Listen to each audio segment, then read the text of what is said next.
হাদিসের মধ্যে আসছে মারা যাওয়ার পর কারো কবর হবে রাউদাতুম মিন রিয়াদিল জান্নাহ, কারো কবর হবে জান্নাতের একটা বাগান, আবার কারো কবর হয়ে যাবে জাহান্নামের একটা গর্ত।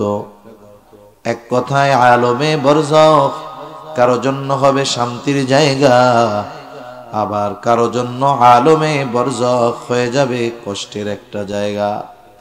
দুনিয়ায় যার আমল ভালো, যার কর্ম ভালো, আলমে বরজখ তার জন্য শান্তির জায়গা হয়ে যাবে। দুনিয়ায় যার কর্ম মন্দ, বেঈমান, আলমে বরজখ তার জন্য কষ্টের জায়গা হয়ে যাবে। এক কথায় আমাদের প্রত্যেককে আলমে বরজখে অবস্থান করা লাগবেই লাগবে। আলমে বরজখে আমাদের অবস্থান করতে হবে দীর্ঘকাল, তবে অনন্তকাল নয়। আল্লাহ তাআলা কোরআনুল কারীমের মধ্যে জানায় দেন আলমে বরজখের অবস্থান শেষ হবে ইসরাফিল আলাইহিস সালামের সিংহায় ফুৎকারের মাধ্যমে। আল্লাহ তাআলা কোরআনুল কারীমের মধ্যে বলেন ওয়ানুফিখা ফিস সূরি ফাসাইকা মান ফিস সামাওয়াতি ওয়া মান ফিল আরদি ইল্লা মান শাআল্লাহ ثم نفخ فيه أخرى فإذا هم قيام ينظرون। আল্লাহ তাআলা বলেন সিংহায় ফুৎকার দেওয়া হবে প্রথমবার। আল্লাহ তাআলা যেগুলো চান সেগুলো ছাড়া আসমান জমিনের মাঝে যা কিছু আছে সব কিছু অজ্ঞান হয়ে যাবে। প্রথমবার সিংহায় ফুৎকারের পরে অজ্ঞান হবে। মুফাসসিরিন একরাম বলেন প্রথমে অজ্ঞান হবে, এরপরে তাদের মৃত্যু ঘটবে। তার মানে প্রথমবার সিংহায় ফুৎকারের পর পৃথিবীর সব মানুষ যারা বেঁচে থাকবে সব ইন্তেকাল করবে। তার মানে তারাও আলমে বরজখের বাসিন্দা হয়ে যাবে। আল্লাহ তাআলা এরপরে জানায় দেন আরেকটা সিংহায় ফুৎকার দেওয়া হবে। প্রথমবার সিংহায় ফুৎকারের কত সময় পর দ্বিতীয়বার সিংহায় ফুৎকার দেওয়া হবে হাদিসের মধ্যে আসছে, তবে নির্দিষ্ট কোনো সময়ের উল্লেখ পাওয়া যায় না। হযরত আবু হুরায়রা রাদিয়াল্লাহু তাআলা আনহু থেকে বর্ণিত, তিনি বলেন প্রথমবার সিংহায় ফুৎকারের 40 পর দ্বিতীয়বার সিংহায় ফুৎকার দেওয়া হবে। জিজ্ঞাসা করা হলো, ও আবু হুরায়রা 40 দিন পর? বললেন না। 40 সপ্তাহ পর না, 40 মাস পর না, 40 বছর পর না, কত পর? তার মানে আলমে বরজখে তথা প্রথমবার সিংহায় ফুৎকারের পর দ্বিতীয়বার সিংহায় ফুৎকার কত সময় পর দেওয়া হবে এর হিসাব নির্দিষ্ট সময় যিনি জানেন তিনি কে? আল্লাহ রাব্বুল আলামিন যখন চান সিংহায় ফুৎকার দেওয়া হবে, দ্বিতীয়বার সিংহায় ফুৎকার দেওয়ার পর ثم نفخ فيه أخرى فإذا هم قيام ينظرون। আল্লাহ তাআলা বলেন প্রত্যেকের অবস্থান থেকে জাগ্রত হয়ে যাবে, দাঁড়ায়া যাবে, ডানে বামে তাকায়া দেখতে থাকবে কি হইতেছে। শুধু তাই না, আলমে বরজখে কেউ তো শান্তিতে, কেউ তো কষ্টে। যারা কষ্টে আছে, আযাবের মধ্যে আছে, কিয়ামতের ময়দানে যখন দ্বিতীয়বার সিংহায় ফুৎকারের পর তারা কবর থেকে উঠবে, পুনরুত্থিত হবে, যার কবরের মধ্যে আযাব ছিল, কষ্ট ছিল, সে কিয়ামতের ময়দানের অবস্থা দেখেই তার কবরের আযাবের কথা ভুলে যাবে। আযাব ছিল কবরে, শুধু হাসরের ময়দানে উঠে অবস্থা দেখে সে কবরের আযাবের কথা ভুলে গেছে। আল্লাহ তাআলা কোরআনুল কারীমের মধ্যে সেই অবস্থার কথা বলেন। আল্লাহ তাআলা বলেন ওয়ানুফিখা ফিস সূরি ফাইদা হুম মিনাল আজদাসি ইলা রাব্বিহিম ইয়ানসিলুন। আল্লাহ তাআলা বলেন দ্বিতীয়বার সিংহায় ফুৎকার দেওয়ার পর প্রত্যেকে তার অবস্থান স্থল থেকে জাগ্রত হয়ে যাবে। ইলা রাব্বিহিম ইয়ানসিলুন, প্রত্যেকে তাদের রবের দিকে ছুটতে থাকবে। এইবার ওই মুজরিম পাপীরা বলবে, ক্বালু ইয়া ওয়াইলানা মান বাআসানা মিন মারকাদিনা, হায় আমাদের দুর্ভোগ, কে আমাদেরকে আমাদের অবস্থান স্থল থেকে জাগায়া দিল। কবরের আযাবের কথা ভুলে গেছে, হাসরের ময়দানের অবস্থা দেখে চিন্তা করতেছে, কবরে মনে হয় আরামেই ছিলাম। বলবে, হায় দুর্ভোগ, কে আমাদেরকে আমাদের অবস্থান স্থল থেকে জাগায়া দিল।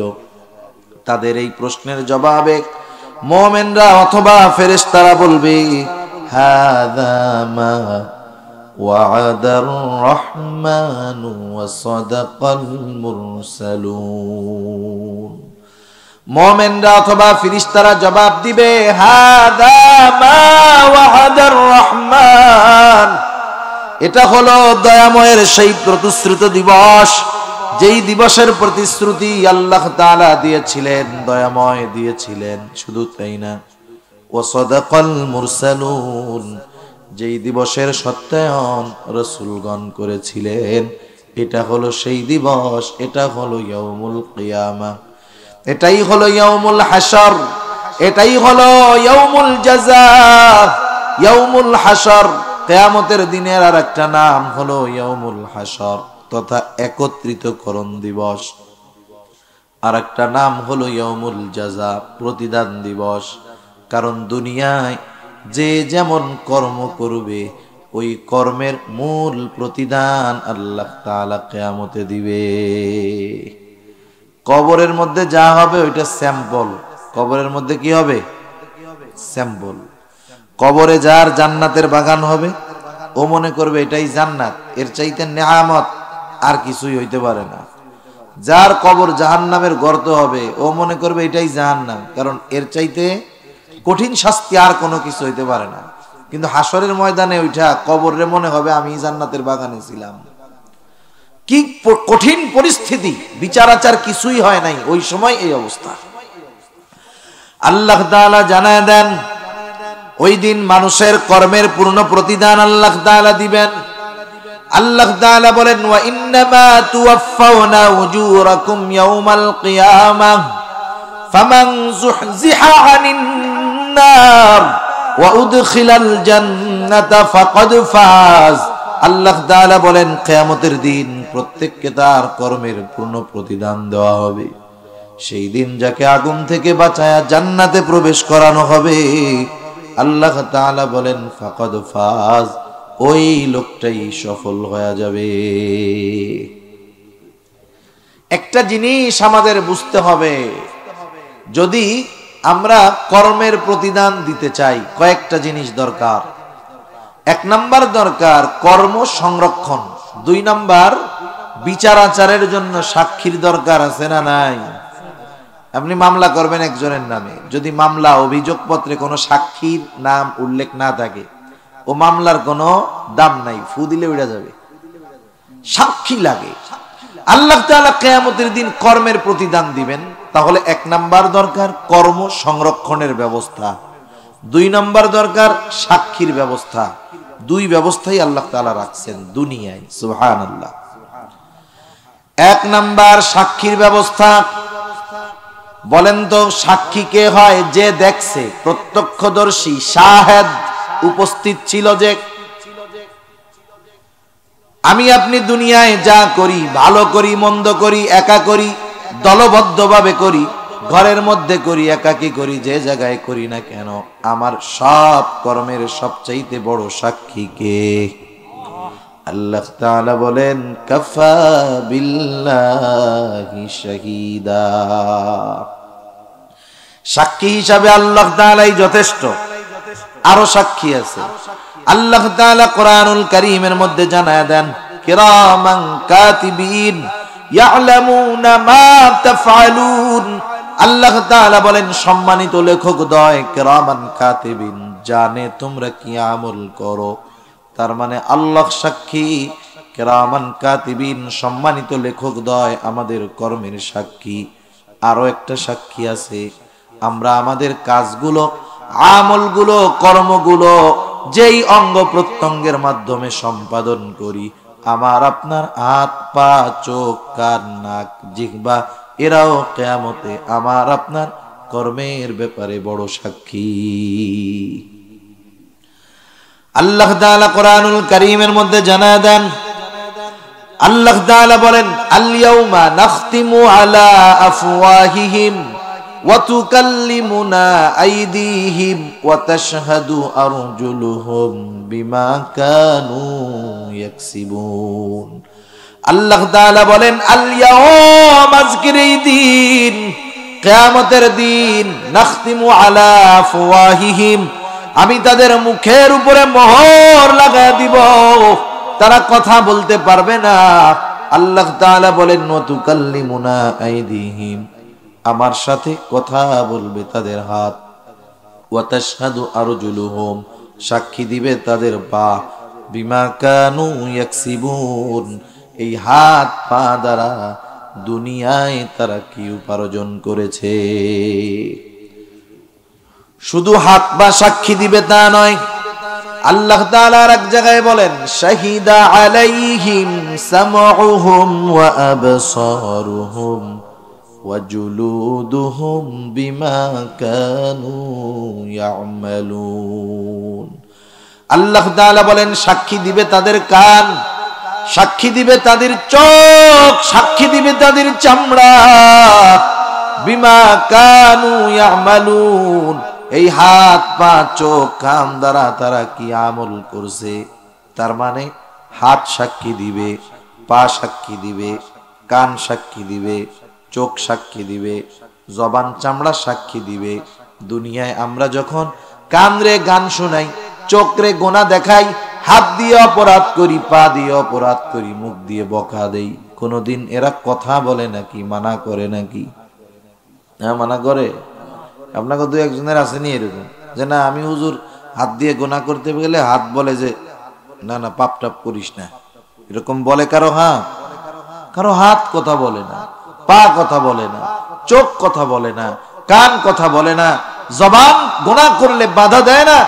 এরা দুনিয়ায় তো 60, 70, 80 বছর হায়াত যার, তার সাথে হায়াত যতদিন একসাথে থাকছে, কোনোদিন তো মানা করে নাই, কোনোদিন কথা বলে নাই, বাধা দেয় নাই। কিয়ামতের দিন যখন দেখবে এরা কথা বলে, এইবার লোকটা বলবে, ক্বালু লিজুলুদিহিম লিমা শাহিদতুম আলাইনা, ও চামড়া, আজকে আমাদের বিরুদ্ধে কেন সাক্ষী দাও? তার মানে দুনিয়ায় তো কথা কইতা না, কোনোদিন কথা বলো নাই, বাধা দাও নাই, কথা কইতে পারতা না, আজকে কেমন করে কথা বলতে পারো? এইবার অঙ্গ প্রত্যঙ্গ গুলো জবাব দিবে, ক্বালু আনতাকানাল্লাহ, আজকে আমাদের কথা বলার ক্ষমতা যিনি দিয়েছেন তিনি কে? সেজন্য কর্ম বা কোনো বিষয়ের শাস্তি প্রদানের জন্য সাক্ষী বড় জরুরি বিষয়। আল্লাহ তাআলা সবচাইতে বড় সাক্ষী, ফেরেশতারা সাক্ষী, আমার আপনার অঙ্গ প্রত্যঙ্গ সাক্ষী। আর সাক্ষীর দরকার আছে নাকি? তাইলে জীবনে চলতে ফিরতে এতটুকু কথা চিন্তা করে আমাদের চলতে হবে, আল্লাহ শাস্তি দেওয়ার জন্য দুনিয়ার কারো সাক্ষ্য লাগবে না, সাক্ষ্য যারা দিবে তারা সব সময় সাথে আছে। এইটুক চিন্তা করলে আর গুনাহ করা লাগবে না।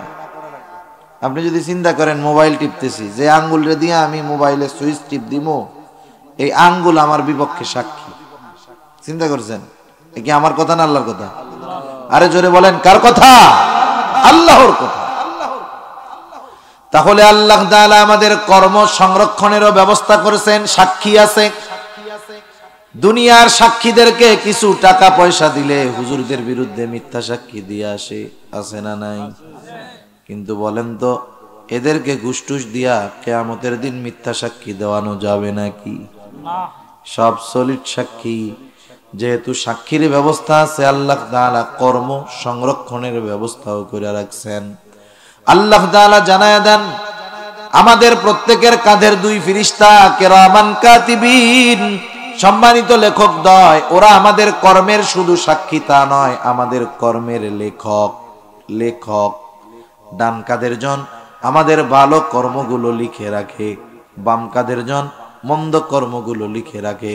শুধু তাই না, আরো একজন ফেরেশতা আছে, আল্লাহ তাআলা তার ব্যাপারে বলেন, মা ইয়ালফিযু মিন কওলিন ইল্লা লাদাইহি রাকীবুন আতীদ।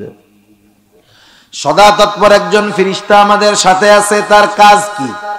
তার কাজ হলো মা ইয়ালফিযু মিন কওল, মানুষ জবান দিয়ে যা নিক্ষেপ করে তথা যেই কথাগুলো বলে, ওই ফেরেশতার সাথে সাথে কথাগুলোকে রেকর্ড করে রাখে। তাহলে আমাদের কর্মের সাক্ষী আছে, কর্ম সংরক্ষণ আছে, কথার সাক্ষী আছে, কথার সংরক্ষণ আছে। আল্লাহ তাআলা কর্মগুলোকে ফাইল আকারে বানাইয়া, কিতাব আকারে বানাইয়া ইয়াউমুল হাসর, যেই দিন সবাইকে একত্রিত করা হবে, প্রত্যেকের কাছে প্রত্যেকের আমল নামা পৌঁছায়া দিবে কে?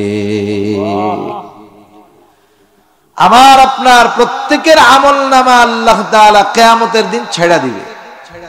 এমন নয় যে আমল নামা মন চাইলেই ডান হাতে নেওয়া যাবে, মন চাইলেই বাম হাতে নেওয়া যাবে, এমন নয়।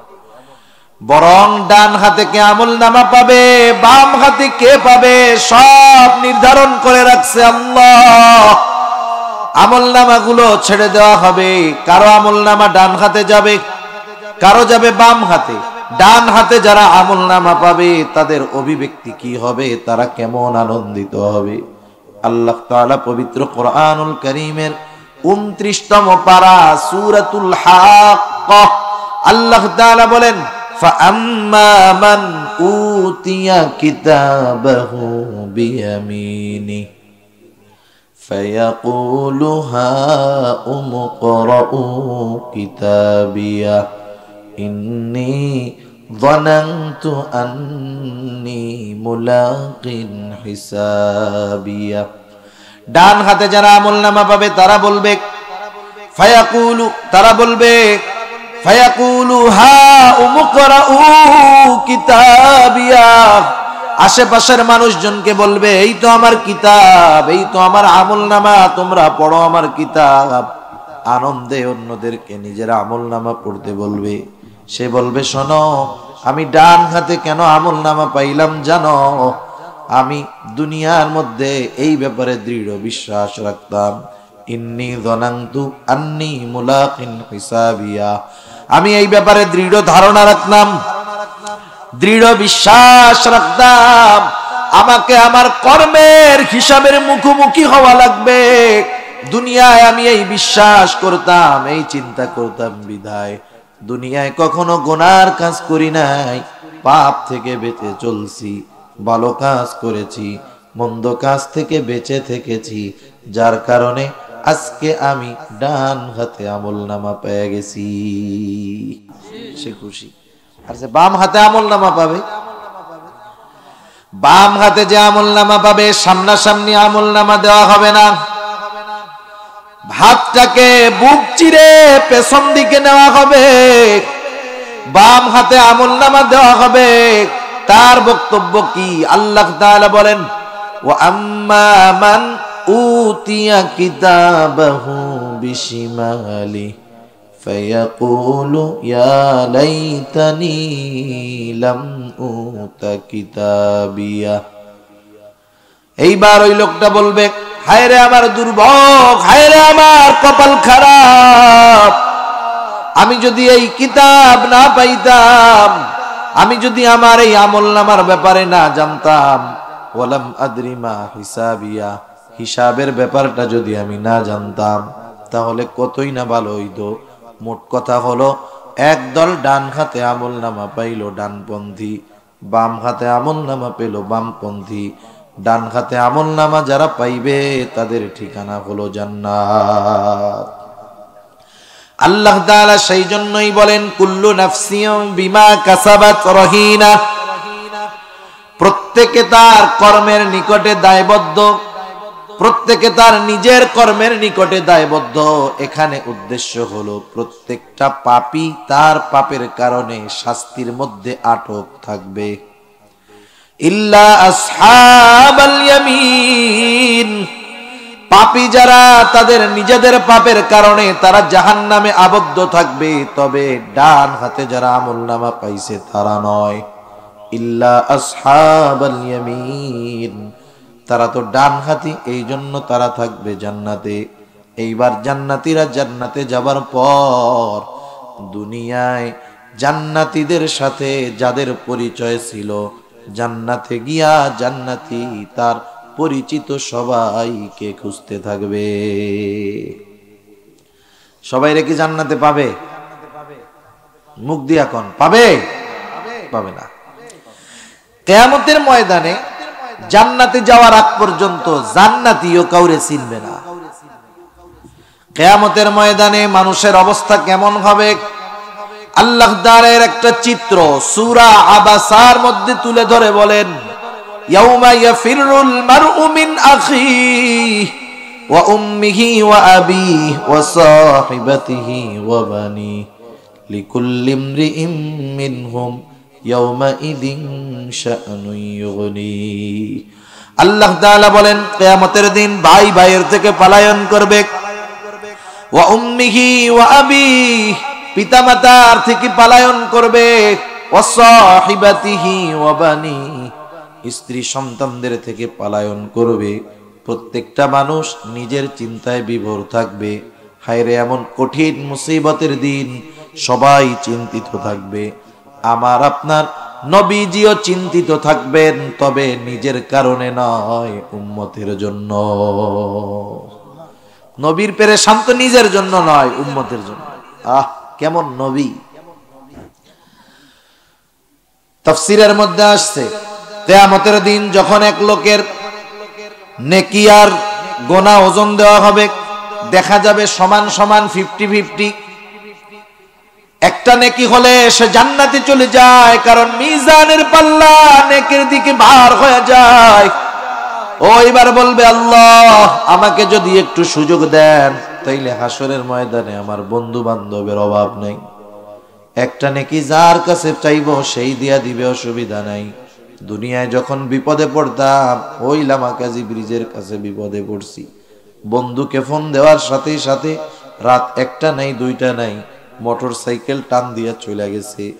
ওই বন্ধু হাসরের ময়দানে আছে, একটা নেকি আমি পায়া যাব, আল্লাহ একটু সুযোগ দেন।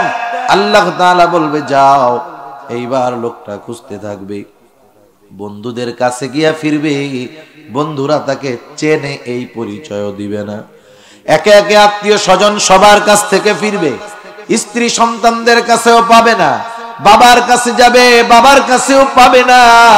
সর্বশেষ চিন্তা করবে, দুনিয়ায় যখন সবার দরজা আমার জন্য বন্ধ, মায়ের দরজাটা খোলা থাকতো। আজকে এই কঠিন বিপদের সময় আমার মা হয়তো একটা নেকি দিয়ে আমারে সাহায্য করতে পারে।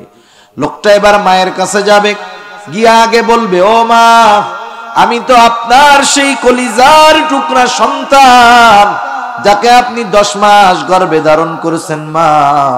শুধু তাই না, 2 বছর নিঃস্বার্থভাবে আপনি আমাকে দুধ পান করাইছেন।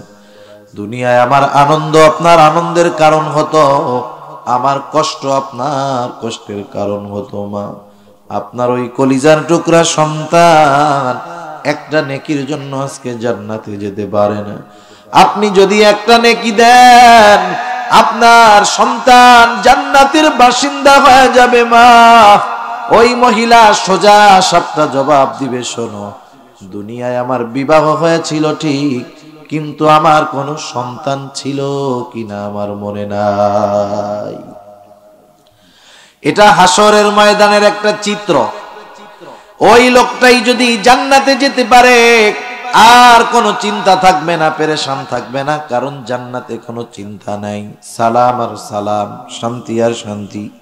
যেই লোকটা কিয়ামতের ময়দানে কাউরে চিনবে না, ওই লোকটা কিয়ামতের ময়দান থেকে জান্নাতের বাসিন্দা হলে দুনিয়ায় তার সাথে যাদের অল্প সময়ের পরিচয় ছিল, তাদেরকেও সে খুঁজতে থাকবে। খুঁজা খুঁজা তো সবাই রে পাবে না। তাফসীরে ইবনে কাসীরের মধ্যে আসছে, আল্লাহ রাব্বুল আলামিন জান্নাতি আর জাহান্নামীদের মধ্যে দেখা এবং কথাবার্তার ব্যবস্থা আল্লাহ করে দিবে। দেখাও হবে, কথাও হবে। তাফসীরে ইবনে কাসীরের মধ্যে আসছে, জান্নাতি যখন দেখবে জাহান্নামের মধ্যে তার বন্ধু শাস্তি ভোগ করতেছে, এই দৃশ্যটা দেখবার পর জান্নাতি আল্লাহর দরবারে তার নেয়ামতের শুকরিয়া আর কৃতজ্ঞতা বাড়ায়া দিবে, নেয়ামতের শুকরিয়া বেশি বেশি আদায় করবে, তার কৃতজ্ঞতার মাত্রাটা বেড়ে যাবে। জান্নাতি বলবে, আল্লাহ, দুনিয়ার মধ্যে তো একসাথেই আমরা ছিলাম, আপনি যদি আমার প্রতি দয়া না করতেন, মায়া না করতেন, আল্লাহ, আমিও হয়তো আজকে ওর সাথে জাহান্নামের বাসিন্দা আমার হওয়া লাগতো। এইবার জাহান্নামী দেখবে জান্নাতীরে, দেখবে যে হায় রে, আমি তো কঠিন শাস্তির মধ্যে আছি, কিন্তু আমার বন্ধু একসাথে দুনিয়াতে চলতাম, একই সাথে পড়তাম, একই স্কুলেই পড়তাম, একই মাঠেই খেলাধুলা করতাম, আজকে আমার বন্ধু জান্নাতি, আমি হলাম জাহান্নামী। আফসোস হবে, আফসোস।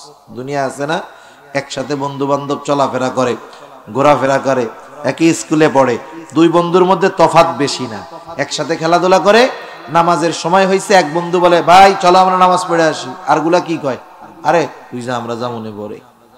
ও 5 মিনিটে আসরের নামাজ পড়ে আইসা আবার খেলাধুলা করে, আছে না নাই?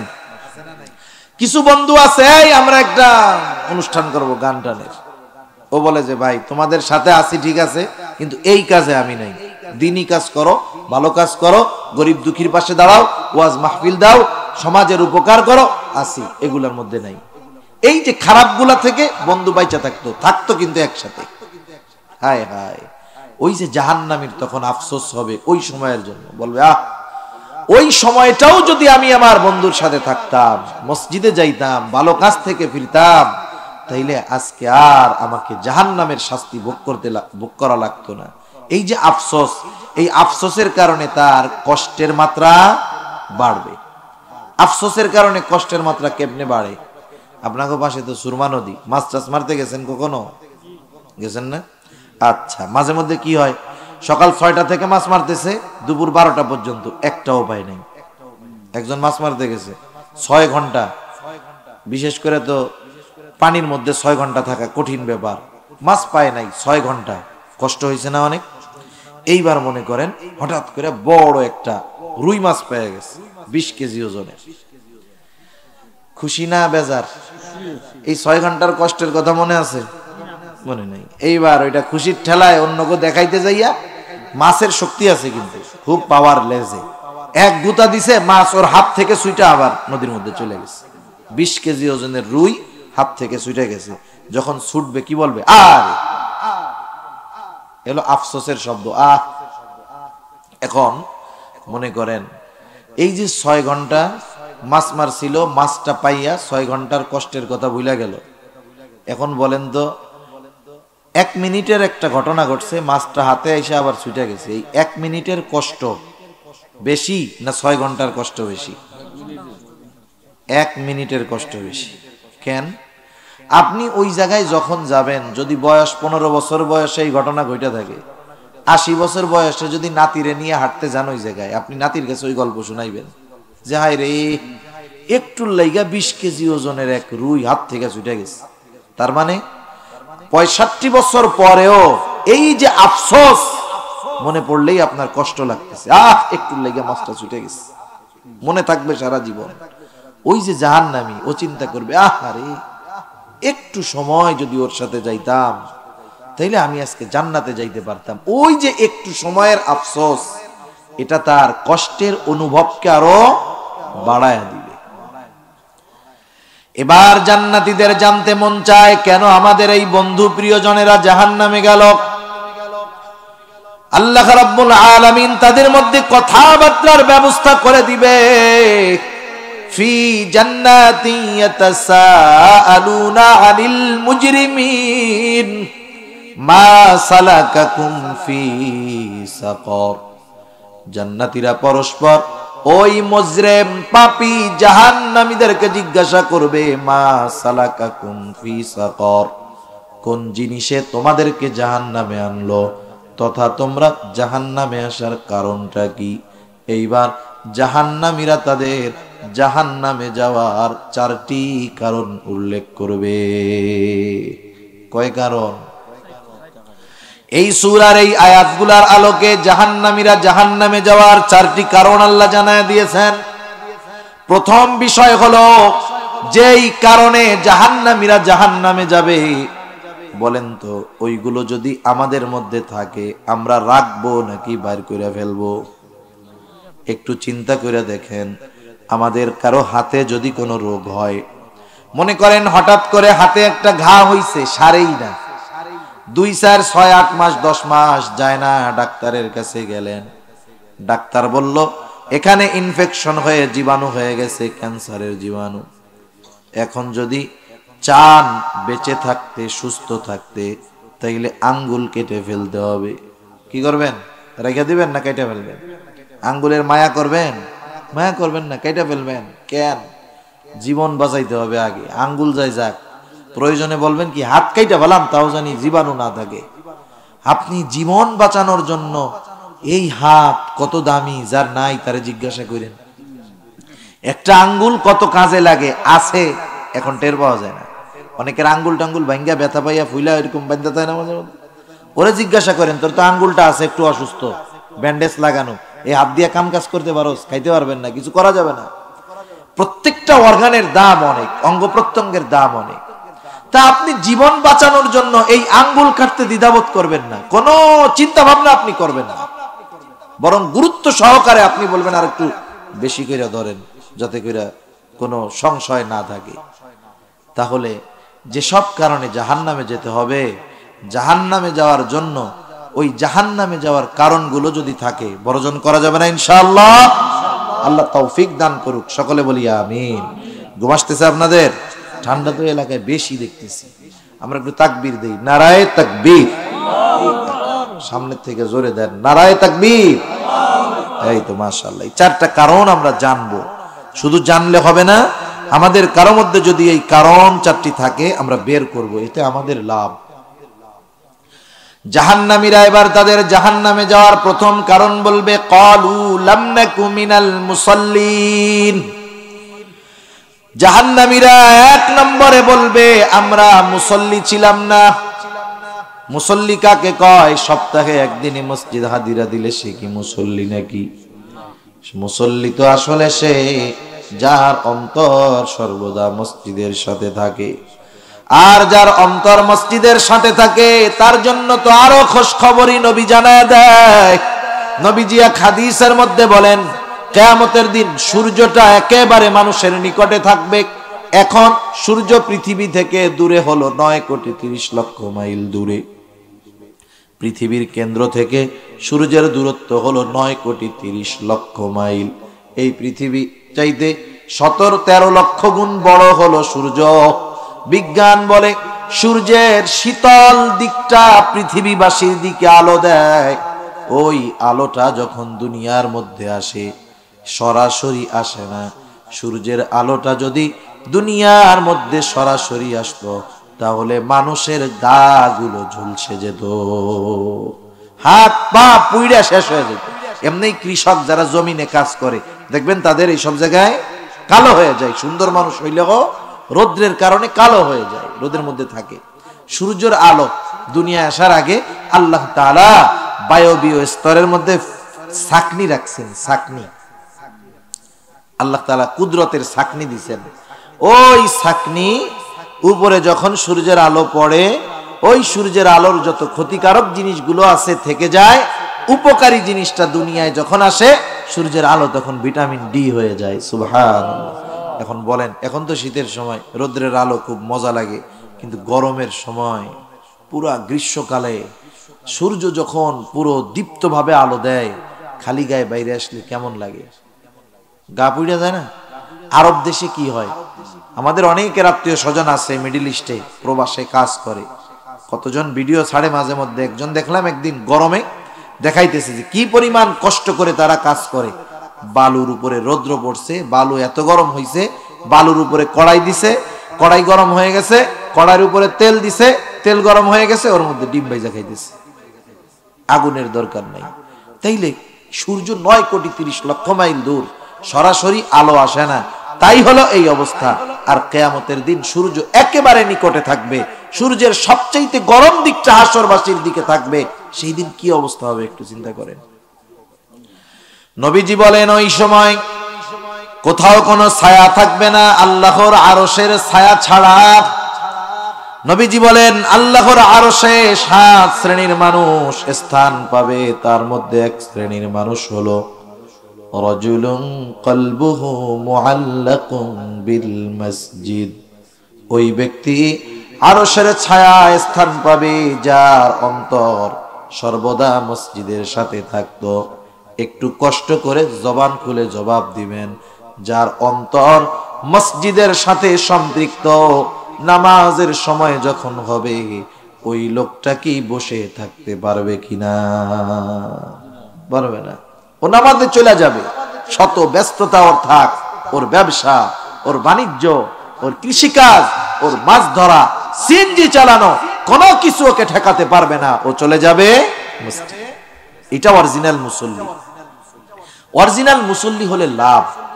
আমরা মনে করি যে মানুষ মনে করে, অনেক মানুষ এরকম যে আল্লাহ তাআলার বিধিবিধান মানলে, হুকুম আহকাম মানলে শুধু মনে হয় আখিরাতের লাভ, দুনিয়ার কোনো লাভ নাই। যারা এটা ভাবে তারা বড় ভুলের মধ্যে আছে। বাস্তবতা হলো যে কেউ যদি শরীয়তের বিধিবিধান, হুকুম আহকাম পরিপূর্ণভাবে অনুসরণ করে, তার দুনিয়ায়ও লাভ, আখিরাতেও লাভ। দুনিয়ার লাভ আগে। এখন আসেন, প্রত্যেকটা ইবাদতের দুনিয়ার লাভ আমি আল্লাহর রহমতে আস্তে আস্তে অল্প বলতে পারবো, কিন্তু লম্বা সময় নয়। শুধুমাত্র নামাজ পড়লে দুনিয়ার লাভ কি? আল্লাহ তাআলা কোরআনুল কারীমের মধ্যে বলেন দুনিয়ার লাভ কি আগে আমাকে বুঝতে হবে। আর একটা জিনিস আমাকে বুঝতে হবে। আপনাদেরকে একটা জিনিস জিজ্ঞাসা করি, আপনাদের কার কেমন ধারণা আমি জানি না, বলেন তো দুনিয়ায় যারা নামাজ পড়ে না, বেনামাজি, তাদের নামাজ না পড়ার কারণ কি? কি মনে হয় আপনাদের, কোন কারণে পড়ে না? হ্যাঁ, শুধু অলসতা নয়, অলসতাও একটা কারণ, কিন্তু মূল কারণ হলো সম্পদ উপার্জন, জীবিকা উপার্জনের জন্য নামাজ পড়ে না। দোকানদার দোকানদারি করে, নামাজ পড়ে না। ব্যবসায়ী করে, নামাজ পড়ে না। কেন? সে তার কর্মটাকে প্রাধান্য দেয়, নামাজ পড়ে না। সিএনজিওয়ালা নামাজ পড়ে না। কেন? এই কাজকে প্রাধান্য দেয়। কৃষি কাজ করে, নামাজ পড়ে না, কাজকে প্রাধান্য দেয়। এক কথায় দুনিয়ার বড় একটা অংশ নামাজ না পড়ার অন্যতম কারণ হলো তার কাজ, তার কর্ম, তার পেশা, তার চাকরি, তার ব্যবসা। এখন এই কাজ, কর্ম, পেশা, চাকরি, ব্যবসা এগুলো কেন করে? করে কেন? আপনাদের বাড়ি চাকরিজীবী আছে না? চাকরি কেন করে? ভালো লাগে তাই? ওনারা যদি আপনি জীবন চলার জন্য সব খরচ দিতেন, চাকরি করতো? তাইলে মানুষ কাজ কর্ম যা করে সব রিজিকের জন্য করে। কিসের জন্য? ব্যবসায়ী ব্যবসা করে কেন? একটু জবাব দেন। কিসের জন্য? রিজিকের জন্য। সিএনজিওয়ালা সিএনজি চালায় কেন? মাঝি নৌকা চালায় কেন? চাকরিজীবী চাকরি করে কেন? রিজিকের জন্য। এখন জবান খুলে জবাব দিবেন, রিজিকের মালিক কে? এখন বলেন তো, রিজিকের মালিক আল্লাহ। আল্লাহ তাআলা রিজিক পাওয়ার যেই পদ্ধতি বলে দিলেন, রিজিকের মালিকের ওই পদ্ধতি বাদ দিয়ে দুনিয়ায় কেউ যদি রিজিক উপার্জনের চেষ্টা করে, বলেন তো রিজিক পাবে নাকি? আমরা হয়তো মনে করি আমার চাকরি আমারে রিজিক দেয়, তা নয়। আমার ব্যবসা আমাকে রিজিক দেয়, তা নয়। আমার কৃষিকাজ আমাকে রিজিক দেয়, তা নয়। বরং আমাদের রিজিক যিনি দেন তিনি কে? সুতরাং রিজিকের মালিক রিজিক পাওয়ার যেই পদ্ধতি বলল, সেই পদ্ধতি যদি অবলম্বন করি রিজিকের অভাব হবে না। আল্লাহ তাআলা বলেন ওয়া'মুর আহলাকা বিস-সালাতি ওয়াসতাবির আলাইহা লা নাসআলুকা রিজকা। আল্লাহ তাআলা বলেন তুমি তোমার অধীনস্থ যারা আছে তাদের নামাজের আদেশ করো, তুমিও তার উপরে অটল থাকো। তার মানে আল্লাহ তাআলা বলেন নিজে নামাজি হও, ঘরের মানুষগুলাকেও নামাজি বানাও। একা নামাজি হলে হবে না, কারণ আল্লাহ তাআলার আদেশ হলো ইয়া আইয়ুহাল্লাযীনা আমানু কু আনফুসাকুম ওয়া আহলিকুম নারা। আল্লাহ তাআলা বলেন, হে ঈমানদারেরা, নিজে জাহান্নামের আগুন থেকে বাঁচো, অধীনস্থদেরকেও বাঁচাও। ঈমানদার জাহান্নামের আগুন থেকে কেমনে বাঁচবে? ঈমান তো আছে, তাইলে নেক আমলের মাধ্যমে সে নিজেকে জাহান্নামের আগুন থেকে বাঁচাবে। একটু বুঝে শুনে জবাব দেন, বলেন তো ঈমানের পরে সর্বোত্তম নেক আমল কোনটা? আল্লাহ তাআলা সেই কথাই বলতেছেন, নামাজি হও। আর ওই নামাজি একা হলে হবে না, অধীনস্থ যারা আছে তাদেরকেও নামাজি বানাতে হবে। আমি একা নামাজ পড়ি, আমার সন্তান পড়ে না, আমার স্ত্রী কন্যা পড়ে না, আমার ভাই বোন পড়ে না, তারা সকলে আমার অধীনে আছে। আমি যদি মনে করি ওর কবরে ও যাবে, আমার কবরে আমি, মনে রাখতে হবে আমি পরিবারের অভিভাবক, নিজে নামাজ পড়লাম, অধীনস্থদেরকে নামাজি বানাইলাম না। কিয়ামতের দিন আল্লাহ না করুন আমার অধীনস্থ মানুষেরা যদি জাহান্নামী হয়, ওরা জাহান্নামে যাওয়ার আগে আমার জান্নাতে যাওয়া ঠেকায়া দিবে। ঠিক কিনা বলেন? যাই হোক, ওদের কারণে ধরা খায়া যাইতে হবে। এই জন্য আল্লাহ তাআলা জানায়া দিলেন, বান্দা নিজেও নামাজি হও, অধীনস্থদেরকেও নামাজি বানাও। আল্লাহ তাআলা বললেন, যদি মুসল্লি ঘরের মানুষ হয়, তুমি যদি মুসল্লি হও, লাভ কি? আল্লাহ তাআলা বলেন, লা নাসআলুকা রিজকা, বান্দা আমি তো তোমার কাছে রিজিক চাই না, বরং তুমি আর তোমার ঘরের মানুষ যদি নামাজি হয়ে যাও, মুসল্লি হয়ে যাও, শুইনা রাখো, নাহনু নারযুকুকা, মুসল্লি হওয়ার কারণে আমি আল্লাহ তোমাদের রিজিক দিয়ে দিব। তাহলে যদি নামাজি হই, দুনিয়ায় রিজিকের জিম্মাদারি কার হাতে? আরো জোরে বলেন, কার হাতে? তাইলে বলেন, যারা রিজিক উপার্জন করতে গিয়ে নামাজ পড়ে না, এরা বড় বোকা। সেই জন্য আমরা নামাজি হব, দুনিয়ায় রিজিক পাবো, আখিরাতে জাহান্নাম থেকে বাঁচতে পারবো। সেই জন্য জাহান্নামীরা বলল, আমরা মুসল্লি ছিলাম না, আর আমরা মুসল্লি হব। শুধু তাই না, যেই ব্যক্তি নামাজ প্রতিষ্ঠাকারী, নবীজি জানায় দেন সে দ্বীন প্রতিষ্ঠাকারী।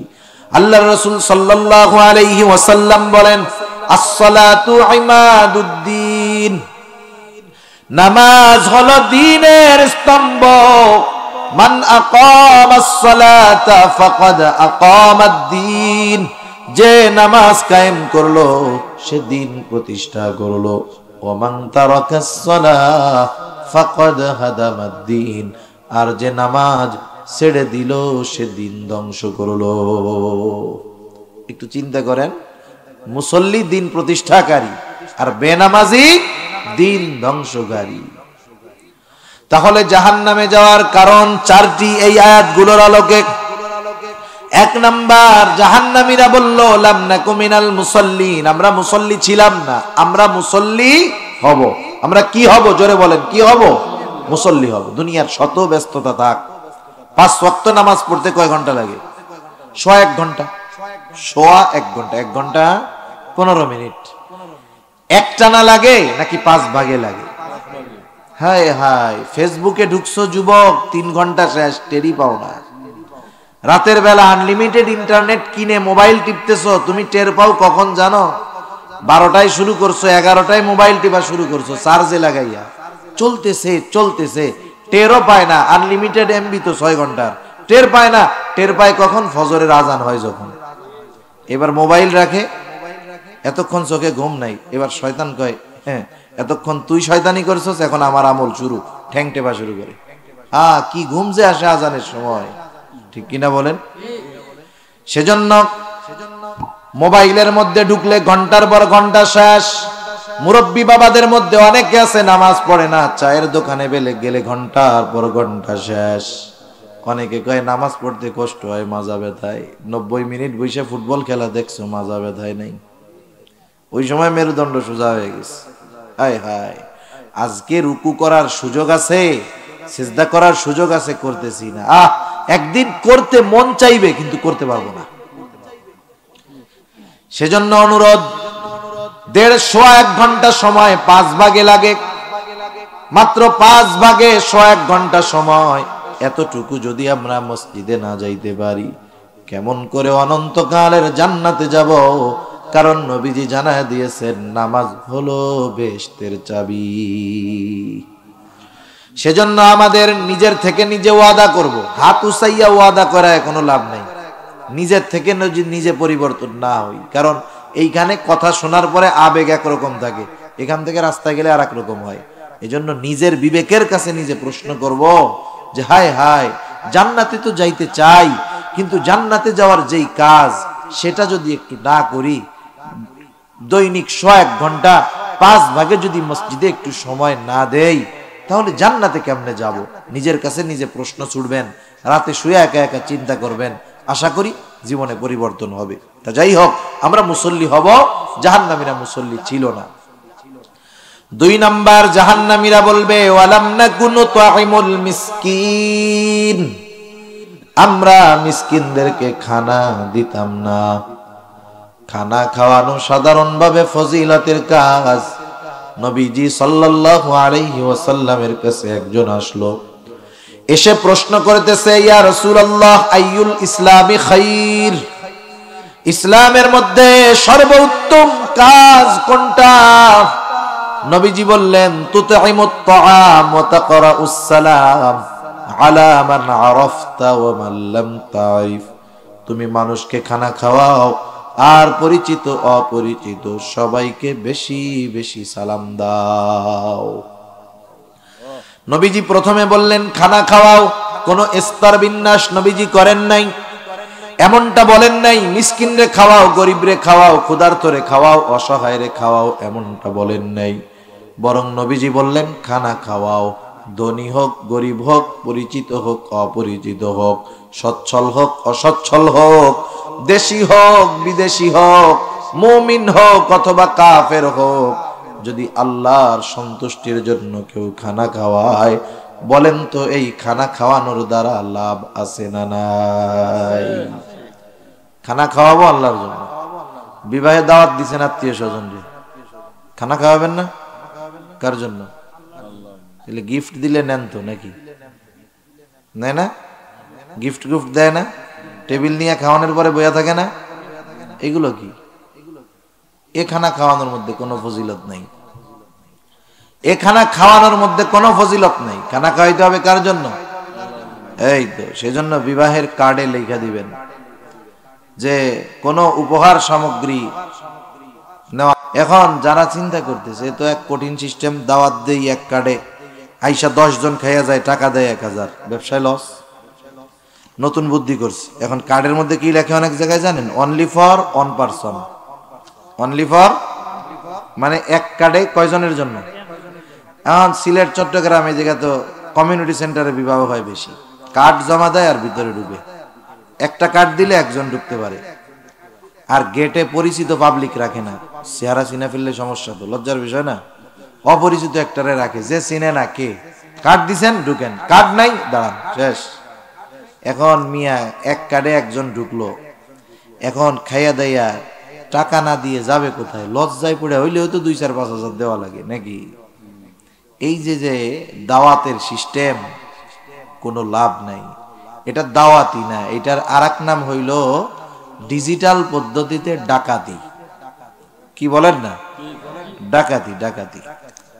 একটু চিন্তা করে দেখেন, সাহাবায়ে কেরাম খানা খাওয়াইছেন কার জন্য? তারা খানা খাওয়াইছেন আল্লাহর জন্য। আল্লাহ তাআলার এত পছন্দ হইছে যে তাদের কথা আল্লাহ তাআলা কোরআনুল কারীমের মধ্যে বলে দিয়েছেন। তারা কি বলে মানুষরে খানা খাওয়াইয়া? তারা খানা খাওয়ায়া বলে ইন্নামা নুতঈমুকুম লিওয়াজহিল্লাহ লা নুরিদু মিনকুম জাযাআও ওয়ালা শুকুরা। তারা বলে আমরা তোমাদেরকে খানা খাওয়াইছি আল্লাহর জন্য, যেহেতু খাবার আল্লাহর জন্য খাওয়াইলাম, লা নুরিদু মিনকুম জাযাআ, তোমাদের কাছে আমরা কোনো প্রতিদান চাই না, বিনিময় চাই না। প্রতিদান বিনিময় বহুদূর। ওয়ালা শুকুরা, তোমরা খানা খেয়ে আমাদের প্রশংসা করো, কৃতজ্ঞতা প্রকাশ করো, এটাও চাই না।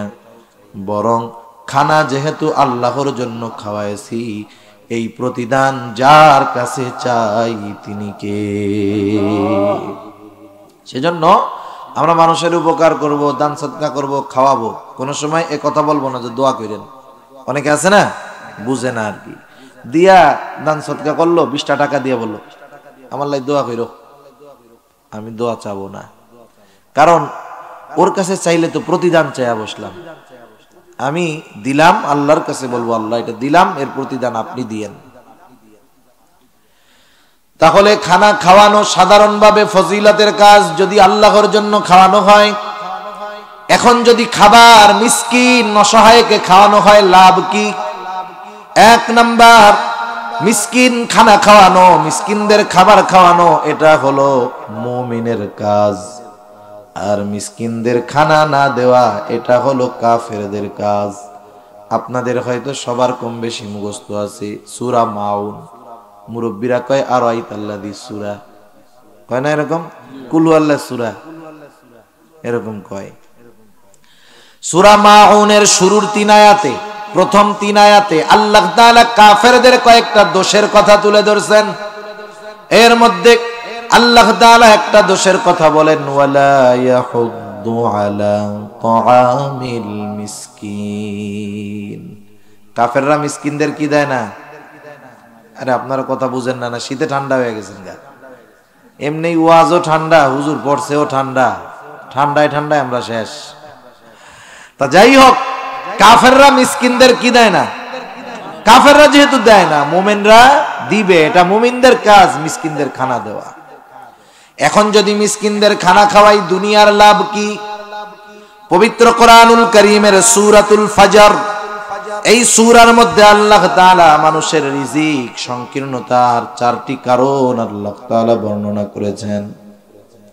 এর মধ্যে একটি কারণ হলো মানুষের রিজিক সংকীর্ণতা কেন আসে, এর একটি কারণ আল্লাহ তাআলা বলেন, ওয়ালা তাহাদ্দুনা আলা তুআমিল মিসকিন, যে তোমরা মিসকিনদেরকে খানা দিতে উৎসাহ দাও না, নিজে খানা দাও না, এটা না, কি বলছে? উৎসাহ দাও না। এখানে দ্বিতীয় গুণের কথা তুলে ধরা হয়েছে। মনে করেন যেই লোকটা মিসকিনদের খানা খাওয়ায়, সে কিন্তু আরেকজনকে উৎসাহ দেয়। মনে করেন একজন খানা খাওয়ায় না, মিসকিন দেখলে দূর দূর করে তাড়ায় দেয়, সে কি আরেকজনকে বলবে ভাই তুমি একটু মিসকিনকে খানা দাও? বলবে এটা? তার মানে এই গুণটা, যে মিসকিনকে খানা দিতে বলে মানুষকে, এই গুণটা তার মধ্যেই আছে, যে নিজে মিসকিনরে খানা খাওয়ায়, ঠিক কিনা? এখানে দ্বিতীয় গুণ উল্লেখ করার দ্বারা প্রথম গুণের উপস্থিতি পাওয়া যায়। কেমনে? আমি একটা উদাহরণ দিই, বুঝতে সহজ হবে। আগে গ্রামের মুরব্বীরা লেখাপড়া বলতে বুঝতে হলো ম্যাট্রিক আর আইএ পাস। কি বলতো? ম্যাট্রিক আর আইএ পাস। এখনো অনেক জায়গায় আছে, বলবেন যে অমুক কি, ওরে বাবা বড় শিক্ষিত, ম্যাট্রিক পাস। কিন্তু এই জামানায় ম্যাট্রিক পাস কোন শিক্ষিত হইলো? ধরার মধ্যে নাই, বাস্তবতাই এইটা। তো দেখেন ম্যাট্রিক পাস, এখন মুরব্বী তো ম্যাট্রিক আর আইএ চিনে, আইএ পাস করলে তো ওরে বাবা অমুক জায়গার কলেজে পড়ে, অনেক শিক্ষিত। তা ওই এলাকার একটা ছেলে মনে করেন গ্রাম থেকে গিয়ে বিসিএস ক্যাডার হইছে, বিসিএস পাইছে, ঢাকা ভার্সিটিতে অনার্স করছে, মাস্টার্স করছে, এখন সে বিসিএস পেয়ে সরকারি চাকরি করে। বাংলাদেশের সে সর্বোচ্চ শিক্ষিত, বাংলাদেশের এডুকেশনাল সিস্টেমে সে সর্বোচ্চ শিক্ষিত ব্যক্তি। বাহিরে গেলে সেটা ভিন্ন বিষয়, কিন্তু বাংলাদেশের সিস্টেমে যা আছে সে সর্বোচ্চ শিক্ষিত একজন ব্যক্তি। এখন ওই গ্রামে ছড়ায় গেছে চমকের ছেলে বিসিএস পাস করছে। কি পাস করছে? বিসিএস। এখন সবাই তো দেখতে আসছে গ্রামের মানুষ, ওই যে মুরব্বীও আসছে। মুরব্বী তো ভাবছে ম্যাট্রিক পাস আর আইএ পাস, ওনারা জানতো যে সব উচ্চ শিক্ষিত। এখন আসার পরে সবাই চলে গেছে, মুরব্বী এবার জিজ্ঞেস করতেছে, বাবা তুমি কি পাস করছো? বলতেছে, চাচা আমি ঢাকা ভার্সিটি থেকে অনার্স করছি, মাস্টার্স করছি, আপনাদের দোয়ায় আমি বিসিএস কমপ্লিট করে এখন একটা সরকারি চাকরি করতেছি। হ্যাঁ শুনলাম বাবা তুমি অনেক শিক্ষিত, তা তুমি কি ম্যাট্রিক পাস করছিলা বাবা? এখন বলেন তো, ম্যাট্রিক পাস যদি না করতে পারে সে কি আর আগাইতে পারবে? তার মানে আমাকে বুঝতে হবে, যিনি মাস্টার্স পাস করছেন, উনি অনার্স করছেন, উনি ইন্টার করছেন, উনি এইচএসসি কমপ্লিট করছেন, উনি জেএসসিও কমপ্লিট করছেন, নাইলে উনি মাস্টার্স ভর্তি হওয়ার যোগ্যতাই তার হতো না। তার মানে পরের গুণ বলার দ্বারা আগের গুলো তার মধ্যে আছে এটা পাওয়া যায়।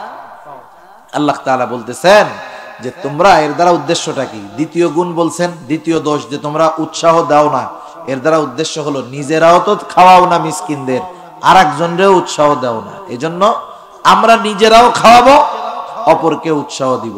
নিজের কাছে এখন নাই, বন্ধুকে বলবো যে তুমি ওরে খাওয়াই দাও একটু। বাজারে গেছি, পকেটে টাকা অনেক সময় নাও থাকতে পারে, পাশে বন্ধু আছে, বললাম যে ভাই দে 10 টাকা খাওয়াই দে না, কি হয়েছে? ও খাওয়াই দিল, আপনি শুধু উৎসাহ দিলেন, লাভ কি? ও 10 টাকা দিয়ে খাওয়াইয়া যেই সওয়াব, আপনি শুধু উৎসাহ দিয়েই সেই সওয়াব। সুবহানাল্লাহ। তাহলে যারা মিসকিনদের খানা দেয়, সাথে সাথে অপরকেও উৎসাহ প্রদান করে খানা খাওয়াইতে, আল্লাহ তাআলা দুনিয়ার মধ্যে তাদের রিজিকের মধ্যে প্রশস্ততা দেয়। আর যারা মিসকিনদের খানা দেয় না, আল্লাহ তাআলা তাদের রিজিককে সংকীর্ণ করে দেয়। সর্বোপরি কথা, মিসকিনদেরকে যদি কেউ খানা না দেয়, আখিরাতে এটা তার জাহান্নামে যাওয়ার কারণ হতে পারে। সেজন্য আমরা মিসকিনদের খানা খাওয়াবো। এখন আসেন, যদি মিসকিন আমার প্রতিবেশী হয়, মিসকিন আমার প্রতিবেশী, আমার সামর্থ্য আছে, আমি ভালো মন্দ খাইতে পারি পেট ভইরা, সাধারণভাবে মিসকিনদের খানা খাওয়ানো ভালো কাজ, নেকের কাজ। কিন্তু প্রতিবেশী যদি মিসকিন হয়, এটা শুধু ভালো কাজ না, এই কাজটা তখন ঈমান সম্পৃক্ত বিষয় হয়ে দাঁড়ায়। কারণ হাদিসের মধ্যে আসছে, রাসূলুল্লাহ সাল্লাল্লাহু আলাইহি ওয়াসাল্লাম বলেন, লাইসাল মুমিন আল্লাযী ইয়াশবাউ, ওই ব্যক্তি মুমিন নয় যে নিজে পেট পুরে আহার করে আর তার প্রতিবেশী অভুক্ত থাকে, সে মুমিন নয়। এই জন্য আমার আপনার প্রতিবেশী যখন অভুক্ত থাকবে, অভাবী দরিদ্র যদি থাকে, আল্লাহ তাআলা আমাকে আপনাকে সামর্থ্য দিয়েছে, আমি মাঝে মধ্যে তারও একটু খবর নিব, কি খাইতেছে, কেমনে চলতেছে। এই জন্য নবীজি এক হাদিসের মধ্যে বলেন, তোমরা যখন তরকারি রান্না করবা, ঝোল বাড়ায় দিবা, একটু পানি বেশি করে দিয়ে দিবা। কেন দিবা?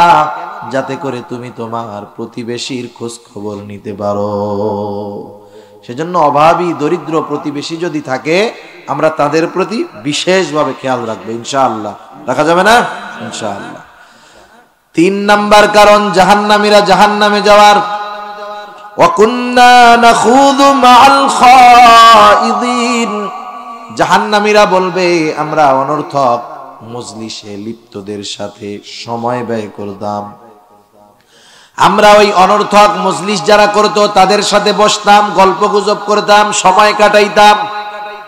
প্রত্যেকটা চায়ের দোকান এক একটা অনর্থক মজলিসের আখড়া, আড্ডা আছে আপনাদের এদিকে? যেই চার দোকানে টেলিভিশন নাই, ওর ব্যবসার লালবাতি। ও যদি সকালে 1 কেতলি গরম করে, সিলেটের মানুষ কত চা খায় মাশাআল্লাহ, কিন্তু ওর দোকানে তো টিভি নাই, হুজুর মানুষ, ওর 1 কেতলি চা বিকাল পর্যন্ত শেষ হবে না। আর যে দোকানে টিভি আছে, হায় হায়, ওর পানি গরমটা শেষ হওয়ার আগে আর একটা ঠান্ডা হওয়ার আগে আর 1 কেতলি শেষ। ঠিক কিনা বলেন? আবার কত জায়গায় মুরব্বীরা, আমাদের অঞ্চলে কিছু মুরব্বী আছে, ওই দোকানে বসে বসে টিভি দেখে। মানে উনি তো শুরুর জামানায় 40 বছর কারেন্ট ছিল না, টিভি টুবি দেখতে পারে নাই, এই বুড়াকালে আইসা বিগত জীবনের কাজা সহ আদায় করতেছে টিভি দেখা। একবারে 4 দোকানে 3 ঠ্যাং এক জায়গায় দিয়া, 3 পা এক জায়গা দিয়া, বুঝেন? মুরব্বীরা বসে দেখবেন এরকম, মাথা এরকম ঢুকাই দেয়, 2 হাঁটু আর মাথা এক জায়গায়, মনে হয় পা কয়টা, মাথা কয়টা, 3টা, 3 মাথা এক জায়গা দিয়ে টেলিভিশন দেখতেছে। এখন টিভি দেখতে দেখতে চোখের পাওয়ার গেছে কুইমা, আগে যত ক্লিয়ার দেখতো এখন তেমন আর দেখে না। এবার দোকানদারে কয়, তোর দোকানে আর আসা যাবে না রে। কেন? কি, তোর টিভিটা ছোট হয়ে গেছে। অমুকের দোকানে বড় টিভি, বিশাল বড় একটা লাগাবি, দেখানো যায় না। আরে বুঝিস না, ওই যে বিশ্বকাপ ফুটবলের সময় পোলাপান বড় বড় টিভি লাগাই, দেখছে না, ওরকম একটা দিবি যাতে দেখতে আমাকে সুবিধা হয়। হায় হায়, এই যে চায়ের দোকানের মজলিস, এগুলা জাহান্নামে যাওয়ার কারণ হবে। কারণ চার দোকান হলো এমন এক জায়গা, ওই জায়গায় পৃথিবীর সব বুদ্ধিজীবীরা থাকে। যুদ্ধ হইতেছে ইউক্রেন আর রাশিয়া, দেখবেন এই জায়গার থেকে বুদ্ধি আসবে, একজন বলবে চা খাবে আর বিড়ি টানবে, সিগারেট টানবে, আর বলবে আরে পুতিন যে কি কাজটা করতেছে, এই কাজটা করলেই তো 3 দিনে যুদ্ধ শেষ। আরেকজন বলবে আরে আমি ইউক্রেনের পক্ষে, ইউক্রেনের জেলেনস্কি যুদ্ধ বোঝে না, আমারে যদি দায়িত্বটা দিত 3 দিনের মধ্যে শেষ। চার দোকানে বইয়া ইউক্রেনের যুদ্ধ বন্ধ করে দিতেছে আল্লাহর বান্দা।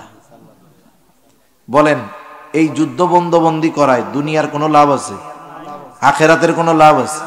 এজন্য বুজুর্গানে দিন বলেন, তোমরা এমন কোন মজলিসে বসবা না যেখানে না দুনিয়ার উপকার আছে না পরকালের উপকার আছে। বরং এই সমস্ত চায়ের দোকানগুলোর মধ্যে গিবতের মজলিস, এ ওর দোষ বলে, এ ওরে খারাপ বলে। এখন বলেন গিবত করে আবার গর্বের সাথে কয় কইছি কইছি, ওর মধ্যে তো ওই দোষ আছে, এর লেগেই তো কইছি, মিথ্যা কথা কইছি। আরে আছে বইলাই তো গিবত হইছে, না থাকলে তো অপবাদ হইতো, ঠিক না? গিবত কত জঘন্য। আমি আপনি দোষ চর্চা করতেছি, একজনের অনুপস্থিতিতে তার দোষ চর্চা করতেছি। এক হাদিসের মধ্যে আসছে আল গীবাতু আশাদ্দু মিনাজ জিনা, গীবত জিনার চাইতেও জঘন্য। আর আল্লাহ তাআলা কি বলেন? আল্লাহ তাআলা বলেন ওয়ালা ইয়াগতাব বা'দুকুম বা'দা আইয়ুহিব্বু আহাদুকুম আন ইয়াকুলা লাহমা আখিহি মাইতান ফাকারিহতুমু। আল্লাহ তাআলা বলেন তোমরা পরস্পর পরস্পরের গীবত করো না। আইয়ুহিব্বু আহাদুকুম আন ইয়াকুলা লাহমা আখিহি মাইতা, তুমি কি এটা পছন্দ করো যে তুমি তোমার মৃত ভাইয়ের গোশত খাবে? ফাকারিহতুমু, তুমি এটাও পছন্দ করো অথচ তুমি গীবত করাকে অপছন্দ করো না। কারণ গীবত করা এটা কেমন যেন মৃত ভাইয়ের গোশত খাওয়া।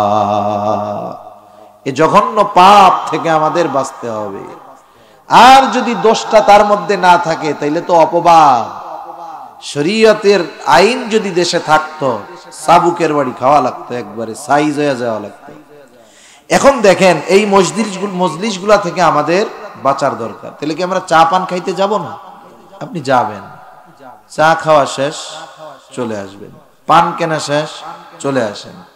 আমরা যদি আমাদের বাজারগুলাকে বাথরুমের মতো মনে করতাম, টয়লেটের মতো, তাইলে অনেক জবানের গোনা, কানের গোনা থেকে আমরা বাঁচতে পারতাম।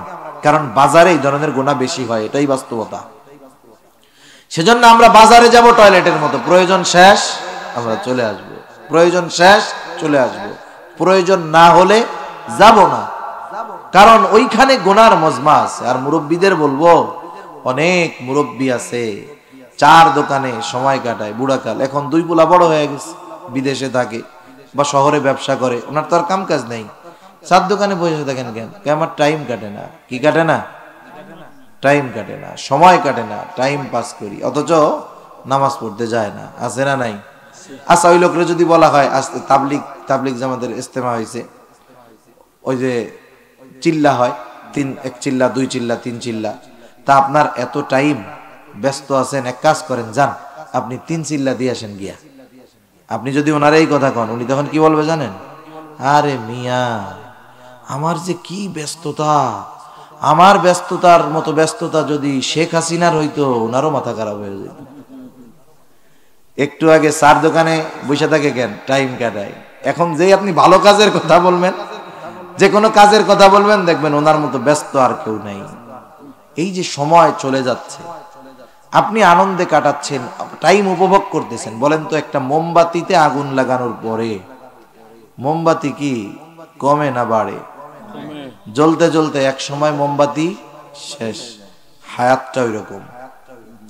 যখন রূহ আমার আপনার মধ্যে ঢুকায় দেওয়া হয়েছে, এই শুধু মাইনাস হইতেছে, মাইনাস হইতে এক সময় শেষ হয়ে যাবে, মালাকুল মউত চলে আসবে, মরণ হয়ে যাবে। এজন্য দুনিয়ার সবচাইতে বড় সুযোগ, অন্যতম নেয়ামত আমাদের সময়। নাগতানিমুল ফুরসাহ, এক হাদিসের মধ্যে আসছে, তোমরা অবসরকে গনিমত, নেয়ামত মনে করো।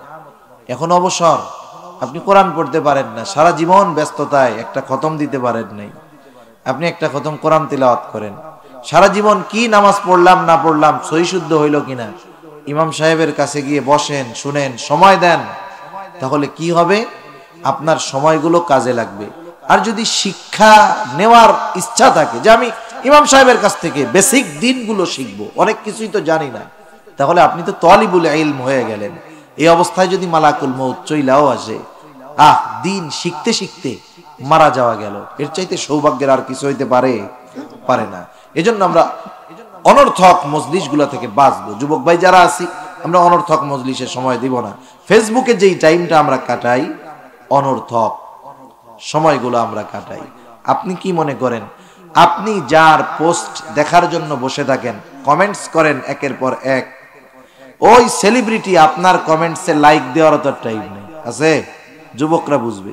আপনি নিজে সেলিব্রিটি হন, আপনি চিন্তা করেন যে আমি একজন দ্বীনের প্রখ্যাত দায়ী হব, আমি আমার ফেসবুকটাকে দাওয়াতের কাজে ব্যবহার করব। আমি যখন একটা দ্বীনি অ্যাডভাইস মানুষকে দিব, একটা দ্বীনি কথা বলবো, লক্ষ লক্ষ মানুষ শুনবে, আমল করবে। আপনি সেই ব্যক্তি হন।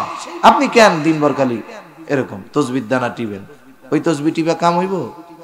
আসল তসবি টিবেন, কাজ লাগবে। তাহলে জাহান্নামীরা তাদের জাহান্নামে যাওয়ার তৃতীয় কারণ, ওয়াকুন্না নাখুদু মাল খাইদিন, আমরা অনর্থক মজলিসে যারা লিপ্ত থাকতো তাদের সাথে সময় দিতাম। 4 নম্বর, ওয়াকুন্না নুকাযযিবু বিয়াউমিদ্দিন, আমরা কিয়ামতের দিবসকে অস্বীকার করতাম। কিয়ামতের দিবস যারা অস্বীকার করবে, নিঃসন্দেহে অনন্তকাল তারা জাহান্নামী। প্রথম 3টা ত্রুটি যদি তার মধ্যে থাকে, ঠিকমতো নামাজ পড়ে নাই, মিসকিনদের খানা দেয় নাই, অনর্থক মজলিসে বসছে, ঈমান নিয়ে যদি মরতে পারে, শাস্তি ভোগ করে একটা সময় হয়তো জান্নাতে যাবে। কিন্তু কিয়ামত যে অস্বীকার করবে, সে যে বেঈমান, কোনো সন্দেহ নাই। কারণ ঈমানের ভিত্তি হলো 6টা, হাদিসের মধ্যে আসছে। আমরা ছোটবেলা মক্তবে পড়েছি, আমানতু বিল্লাহি ওয়া মালাইকাতিহি ওয়া কুতুবিহি ওয়া রুসুলিহি ওয়াল ইয়াউমিল আখিরি ওয়াল কদরি খাইরিহি ওয়া শাররিহি মিনাল্লাহি তাআলা ওয়াল বা'সি বা'দাল মাউত। যারা মক্তবে গেছেন বা পড়ছেন জানেন তো এগুলো 7টা কালিমা। এখানে 5 নম্বরটা হলো ওয়াল ইয়াউমিল আখিরি, আর 7 নম্বরটা হলো ওয়াল বা'সি বা'দাল মাউত। এই 2টা হলো 2 in 1, একের মধ্যে 2, এই হিসাবে হয়ে গেল 6টা। হাদিসে এই আলোকে ঈমানের ভিত্তি এসেছে 6টা। ওয়াল ইয়াউমিল আখিরি, কোনটা? আখিরাত। এক কথায় মৃত্যু থেকে নিয়ে এরপরে যা আছে সব আখিরাতের অন্তর্ভুক্ত। কেউ যদি ওই মৃত্যুর পর থেকে নিয়ে কোন একটা বিষয়কে অস্বীকার করে, আখিরাতের সাথে সম্পৃক্ত, তাহলে তার ঈমানের 12টা বেজে যাবে। সেজন্য আমরা আখিরাতের প্রতি দৃঢ় বিশ্বাস রাখবো। কারণ আখিরাতের প্রতি যার যত বিশ্বাস গাঢ়, দুনিয়ায় তার কর্ম তত ভালো। সে যদি চিন্তা করে একা একা যে আমার কর্মের হিসাব আল্লাহর কাছে দিতে হবে, আমার হাতটা কিয়ামতে আমার বিরুদ্ধে কথা বলবে রে, আমার এই চোখ দিয়ে দেখতেছি গান, নাটক, সিনেমা, এরা কিয়ামতের দিন আল্লাহর কাছে বইলা দিবে রে, এই ফিল, এই অনুভূতি, এই চিন্তা, আখিরাতের ভয় আমাদেরকে গুনার থেকে বাঁচাবে। ঠিক কিনা বলেন? নাহলে কি হবে? না হলে ওরা তখন বলবে এভাবে চলতেছে জীবন, এভাবে চলতেছে জীবন, হাত্তা আতানাল ইয়াকিন, দৃঢ় সত্যর আগমন ঘটলো। তার মানে মৃত্যুর আগমন ঘটলো, মৃত্যু আসলো, আমি তওবা করতে পারলাম না। যেই মানুষগুলা পাপী অবস্থায় মারা যাবে, তওবা করে নাই, বেঈমান, এরা মৃত্যুর পরে আফসোস করে। এরা মৃত্যুর পরে কি করে? এদের আফসোস আল্লাহ তাআলা দেখেন, জানেন, এজন্য আমাদেরকে জানাইছেন। আমরা কিন্তু জানি না, দেখি না। কি বলে তারা? আল্লাহ তাআলা বলেন, وَأَنفِقُوا مِمَّا رَزَقْنَاكُم مِّن قَبْلِ أَن يَأْتِيَ أَحَدَكُمُ الْمَوْتُ। আল্লাহ তাআলা বলেন, মৃত্যু আসার পূর্বে তোমাদেরকে যা দেওয়া হয়েছে তা থেকে তোমরা ব্যয় করো, নেক আমল করো, দান সদকা করো মৃত্যু আসার আগে।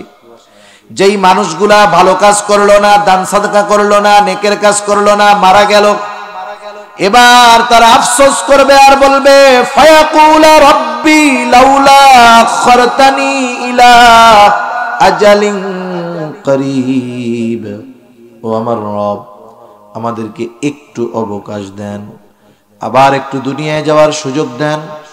লাউলা আখরতানি ইলা আজালিন করিব, আমাদেরকে যদি কিছু সময়ের জন্য যদি আবার দুনিয়ায় যাওয়ার সুযোগ দেওয়া হতো, ফাআসসাদাকা ওয়া আকুম মিনাস সালিহিন। আমরা দান সাদকা করতাম, এত বেশি নেক আমল করতাম যে আমরা সৎ কর্মশীলদের অন্তর্ভুক্ত হয়ে যেতাম। সেজন্য মৃত্যুর পরে আফসোস করা যাবে, কিন্তু কামব্যাক করার সুযোগ আছে, ফিরে আসার সুযোগ নাই। সেজন্য ভাই মুরব্বীরা আছেন, বাবার বয়সী লোক আছেন, আমার সমবয়সী আছেন, ছোট ভাইরা আছেন, অনুরোধ করে বলবো জীবনের গতিপথ আমরা পরিবর্তন করি। আমাদের পথ হবে জান্নাতের পথ। ওই কর্মগুলো ত্যাগ করি যেই কর্মগুলো আমার জাহান্নামে যাওয়ার কারণ হবে। তাহলে জীবন সুন্দর হবে, আমল সুন্দর হবে, অনন্তকালের জান্নাতের বাসিন্দা হওয়া যাবে। আল্লাহ তাআলা আমাদের সবাইকে যে কথাগুলো হলো কথা অনুযায়ী আমল করার তৌফিক দান করুন। সকলে বলি আমিন, আরো জবান খুলে বলি আমিন। ওয়া আখিরু দাওয়ানা আনিল হামদুলিল্লাহি রাব্বিল আলামিন। আসসালামু আলাইকুম ওয়া রাহমাতুল্লাহি ওয়া বারাকাতুহু।